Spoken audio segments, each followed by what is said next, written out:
Praise the lord. బాగున్నారా? మీ అందరి నిమిత్తం ప్రతిరోజు ప్రార్థిస్తుంటున్నాను. కీర్తన గ్రంథంలో 103 కీర్తన 8వ వచనాన్ని చూసినట్టయితే, యెహోవా దయా దాక్షిణ్యపూర్ణుడు, కృపా సమృద్ధి గలవాడు అని వాక్యం అంటుంది. 103 కీర్తన 8వ వచనంలో ఉన్నటువంటి మాట ఇది.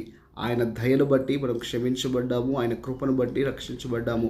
ఆయన కృపయే మనం రక్షణలోకి తీసుకొచ్చింది అనేటువంటి విషయాన్ని మనం మరవరాదు. ఆయన కృపను బట్టి దీవించబడి, ఆశీర్వదించబడి, స్థిరపరచబడ్డ వారందరిలో మనం వాక్యంలో చూసినట్టయితే, ఈ ఉదయకాల సమయం ఈ మాటలు నీ వింటుండగా ఆయన కృప కొరకు వేడుకునే వాడిగా ఉండు, ఆయన కృపను ఆశ్రయించే వాడిగా ఉండు. కాబట్టి మన సొంత బలాన్ని, మన సొంత తలాంతులను, మనకున్నటువంటి వాటిని ఆయన ఎదుట ప్రదర్శించకుండా వాక్యం అంటుంది, తాను తగ్గించుకున్న వాడు హెచ్చింపబడిన వాక్యం అంటుండగా, దేవుని ఎదుట దీన మనసు గల వారమై తగ్గించుకొని ఆయన కృపను వేడుకుందాం. ఆయన కృప దావీదును సింహాసనంలోకి హెచ్చించినట్టుగా మన జీవితంలో కూడా ఆయన కృప హెచ్చుగా ఉండునుగాక.